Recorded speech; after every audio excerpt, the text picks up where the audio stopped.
Does Ohio State have the necessary pieces to win a national championship?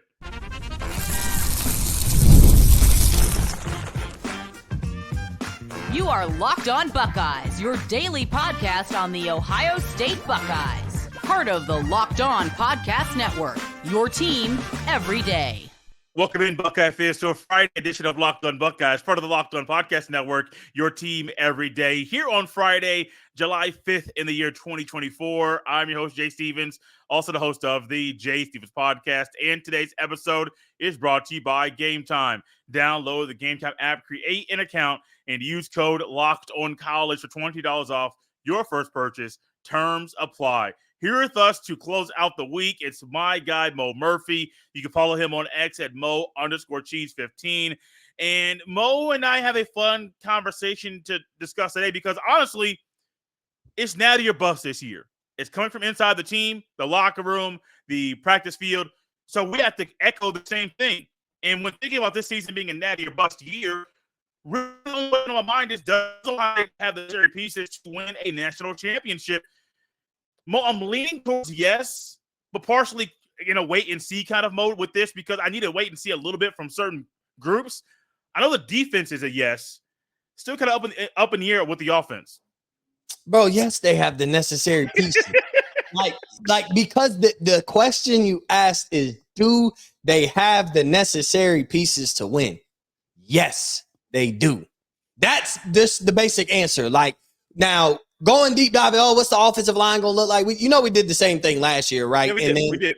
Outside of Michigan, and they didn't get bullied by Michigan. Let's just be honest, though. No.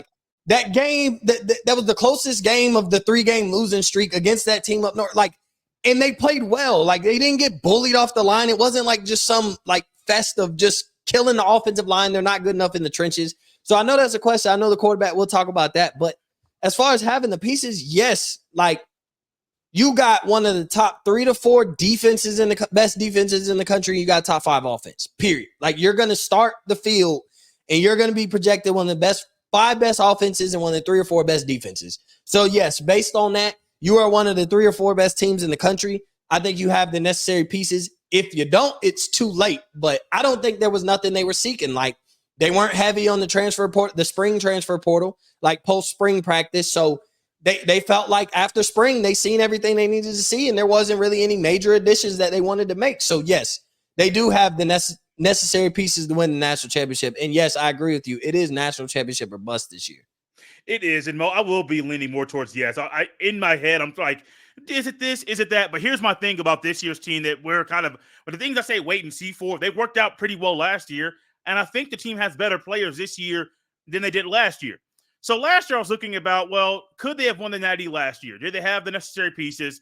Yeah, I think if they beat Michigan in that game, they have a legitimate shot, Mo, to win the national championship last year. So with them having a better, I think the offensive line will be better. The running backs automatically will be better.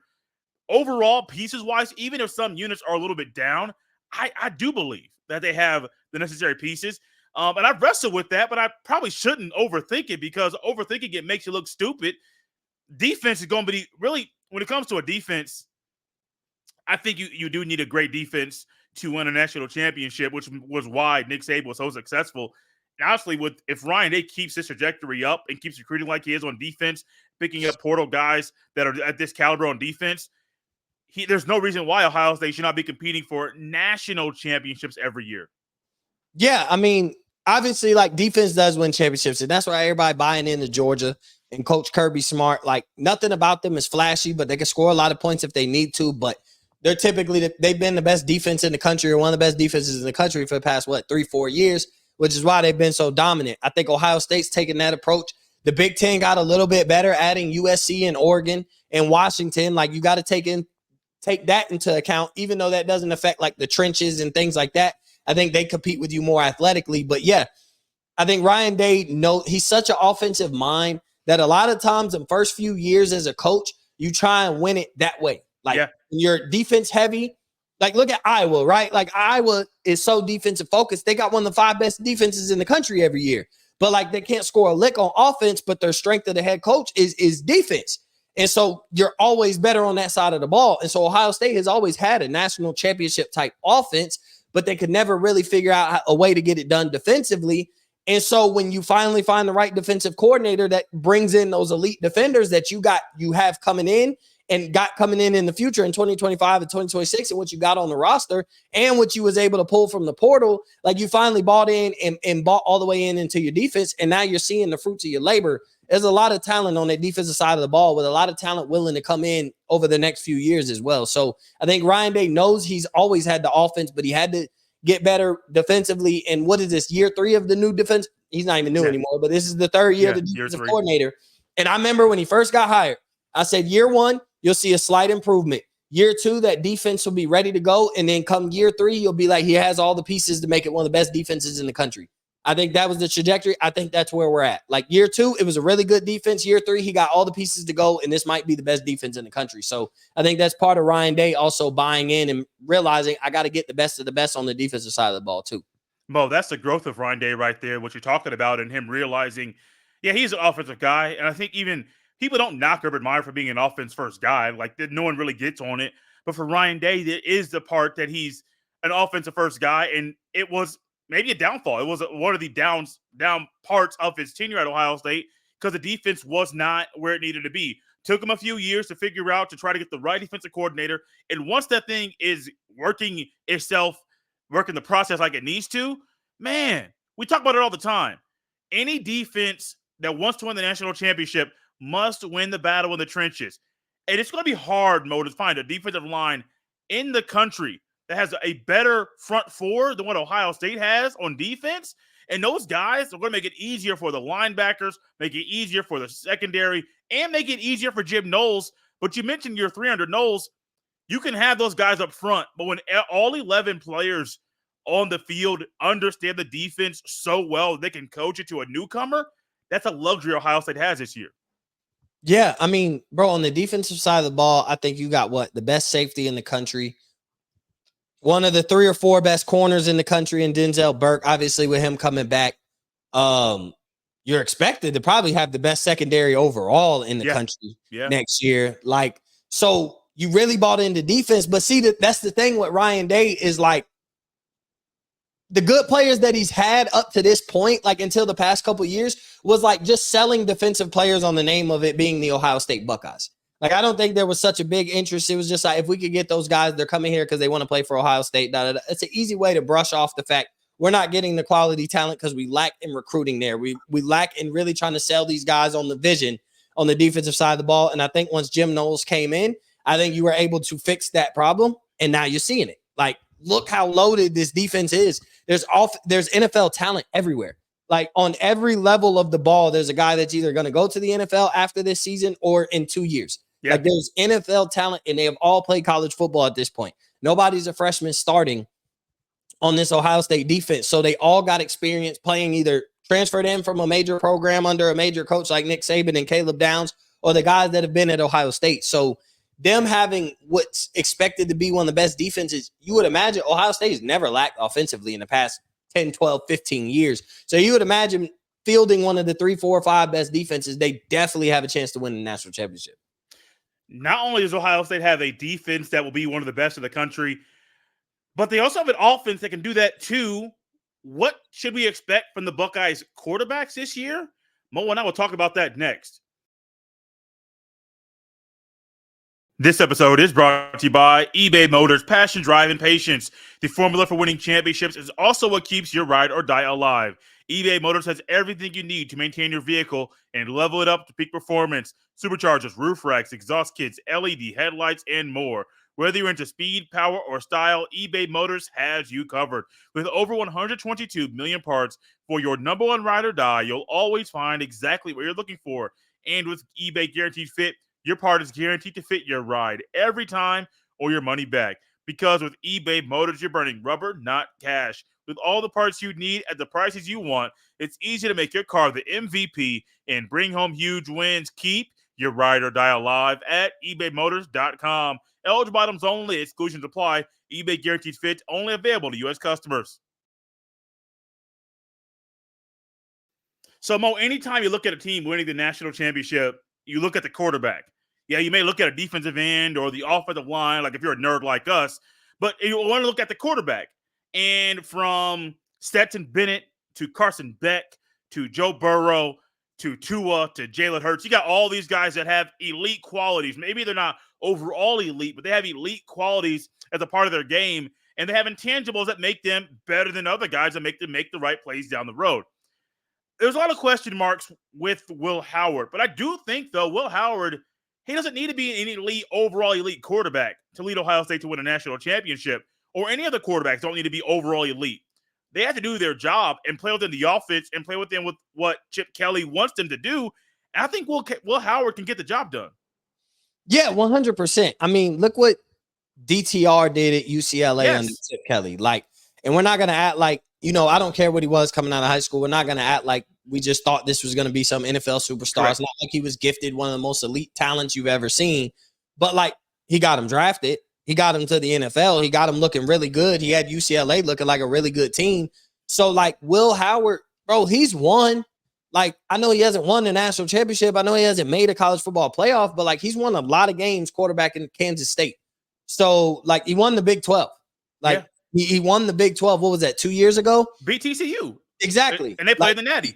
TCU, who played in the national championship. So, like, I don't know where you think he'll fail, because if he could do that at Kansas State, like, what do you think it's going to look like with a better offensive mind and a major upgrade in weapons?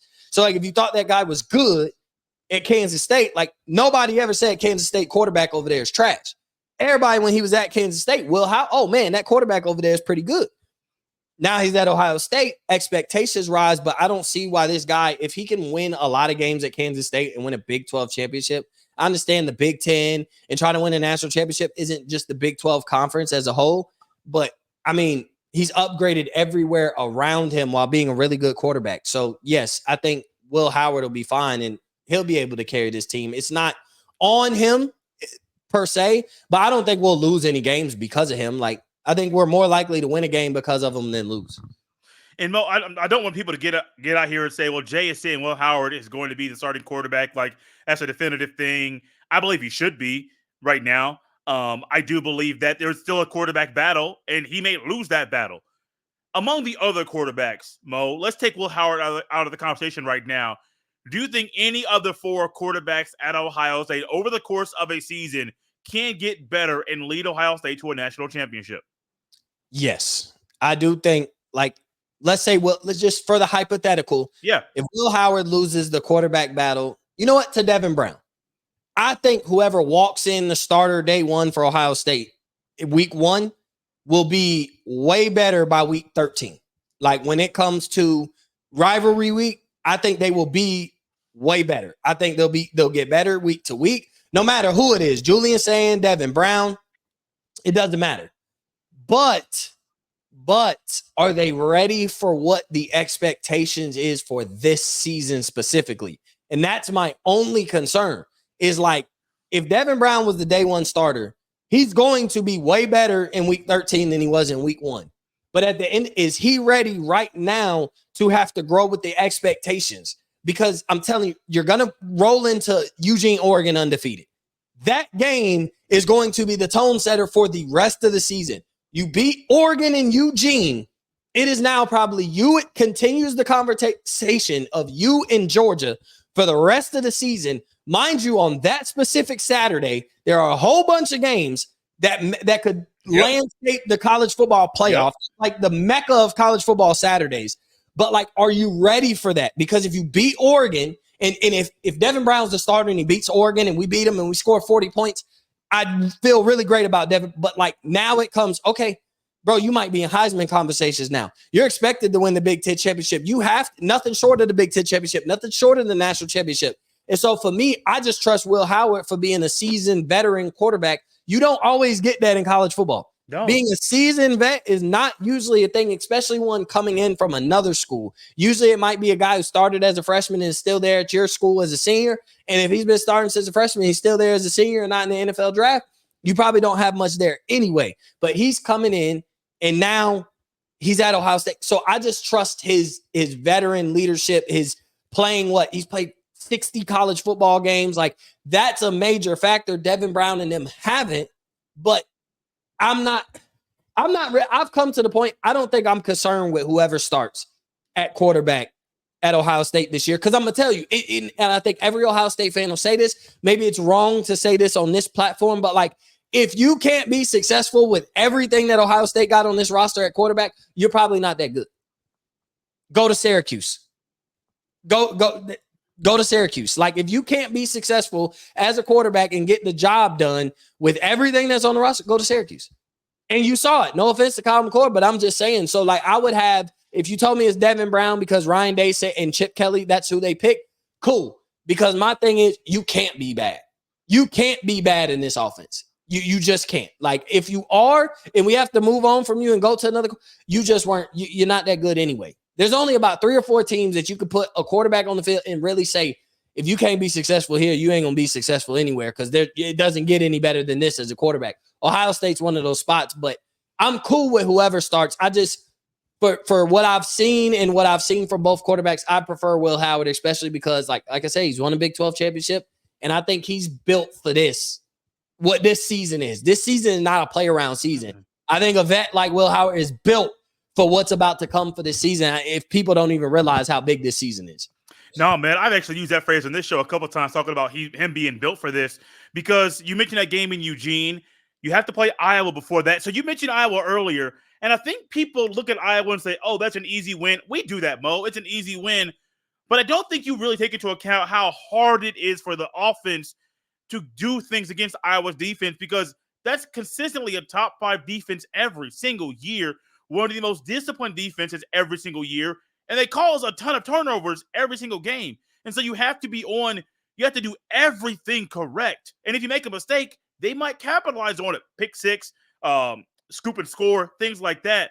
But then you got Oregon and Nebraska game. That's not going to be like an Oregon game, but it's going to be one of those games where someone's coming into your house trying to make a statement and make a statement win. But then you got to go, well, Michigan comes to Ohio State. Now, you mentioned Will Howard winning the Big 12 championship, which is great. I love that part about him. But Will Howard's leading a team this year where he's leading guys that have a mental block, might have a mental block because they've lost to Michigan 3 years in a row. And so I'm talking about Henderson, talking about Egbuka, talking about some of those seasoned guys on the offense that have lost, that haven't beat Michigan. So where he comes in fresh, you're going to have to do something a little bit different, dig a little bit deeper, and show that you're truly built for this, while leading a team that wants to beat Michigan, is on paper better than Michigan, probably will be better than Michigan this season. But Mo, they've been unable to get over this hurdle for 3 years. And mentally, as a human, that's a major obstacle for you to get over. Yeah, but don't you think maybe it's a little bit better that if we end up to that point, like, I think he's going to be fully bought in all the way by that season of what it means to be a Buckeye anyway, but still, like, that could enter that game with clear eyes.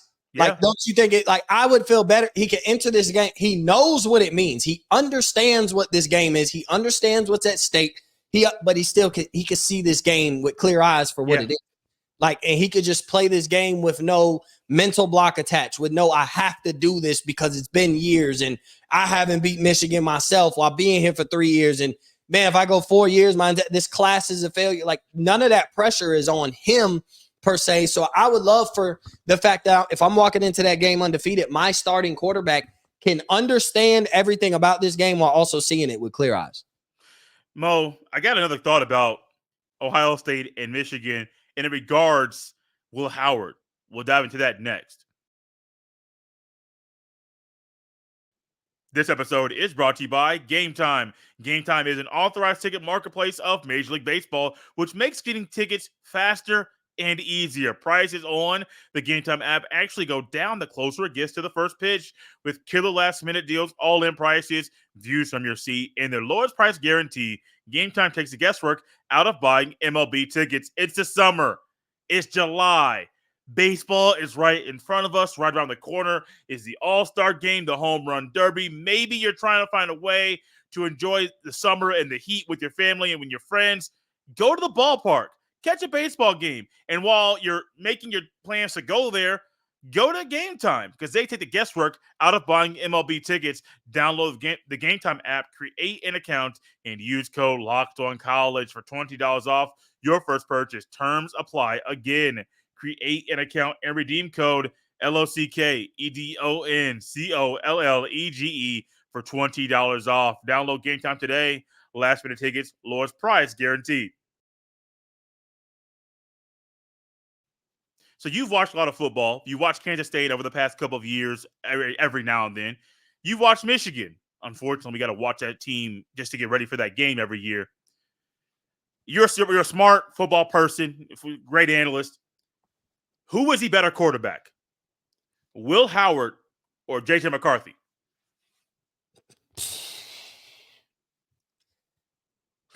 J.J. McCarthy. It was J.J. McCarthy. Okay.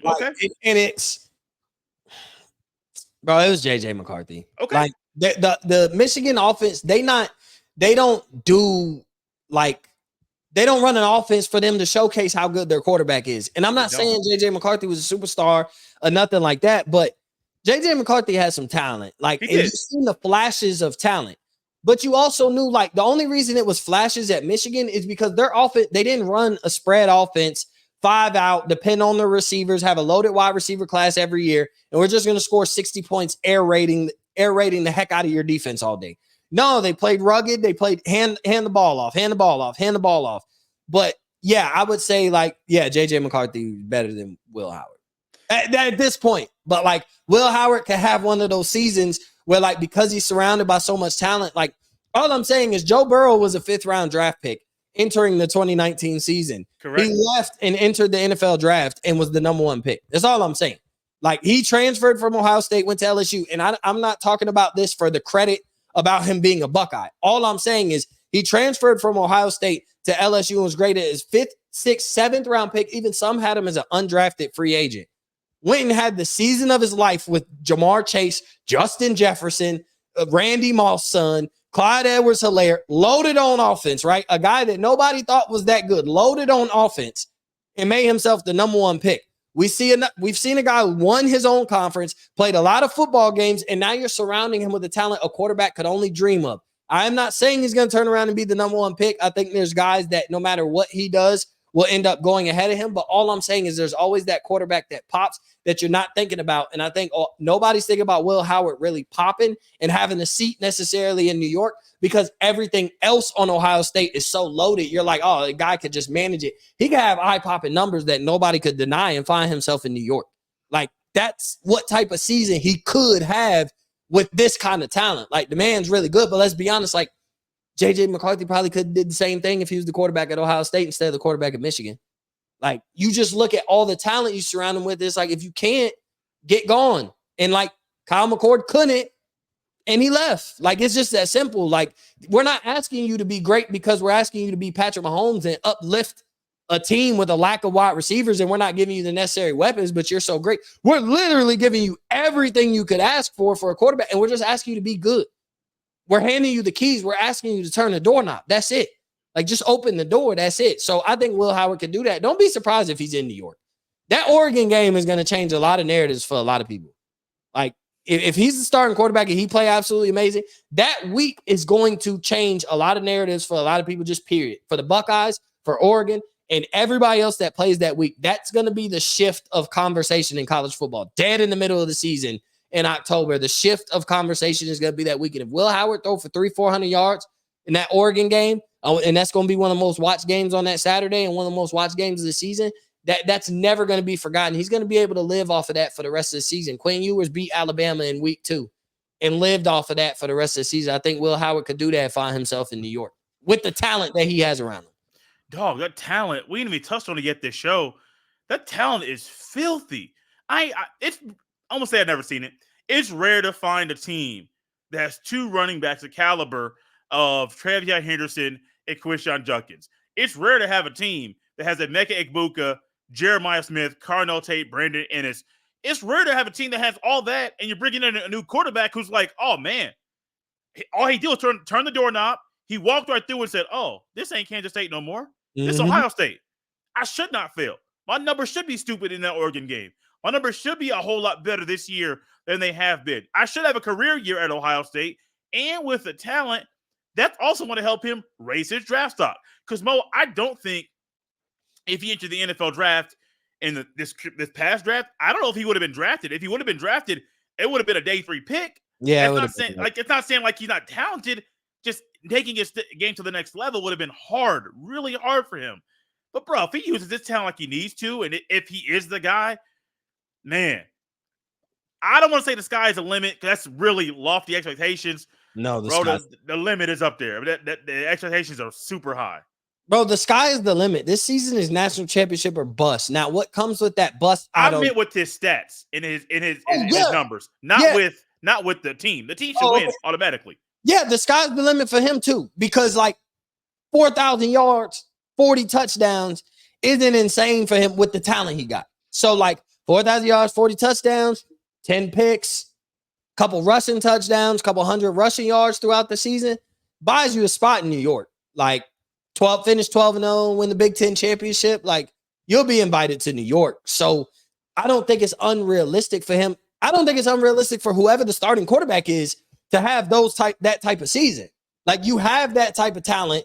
The only one I would say is the two would be Aaron Nolan or Julian Sand, and that's only because it'd be their first year starting. I know Devin Brown never really started, but he's been with Ohio State for 2 years already. Like he's going on year 3 of being at Ohio State. So like he knows these guys in and out. He's throwing passes to all these guys. He's ran this offense. He's made these play calls. So he knows all about the offense at Ohio State.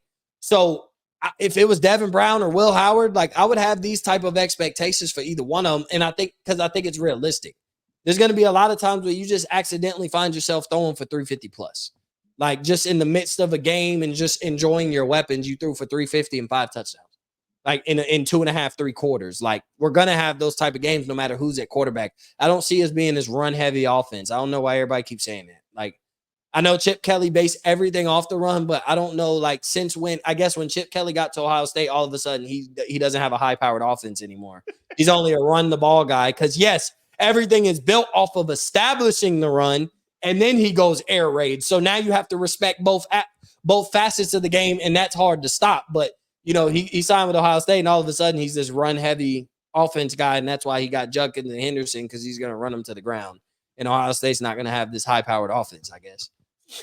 I feel like you kind of have to have a little bit more passing than running this year, kind of like normal, because you don't want to overlook Jeremiah Smith. Everything I've seen, everything I've seen of him, just with the clips and the stuff that's out there, he's one of them. He's one of them dudes. He's the best receiver on this roster right now. Bro, I've had one guy tell me happy. Yes, I've had one guy tell me by the end of the season he would not only be the best receiver at Ohio State, but one of the best receivers in the country. Like, gone that far to make that statement. That same person said he's one of the best recruits since Randy Moss. So people aren't just making these statements that haven't been doing this, only been doing this for 2 or 3 years. This guy's been doing this for over 20 years, covering recruiting, and he's one of the best receivers since Randy Moss. And then you got Denzel Burke calling him Julio Jones. So why should I believe that Henderson and Judkins are going to have 1,000 yards apiece, which, I mean, maybe they will with 16 games, but I still think Jeremiah Smith, if you play your cards right and dial up the right plays, he should have 1,500 receiving yards and 10+ touchdowns. Based off the amount of games Ohio State's 1,500 in 16 games. If they play 16 or 17 games, you don't think you would have 1,500 receiving yards?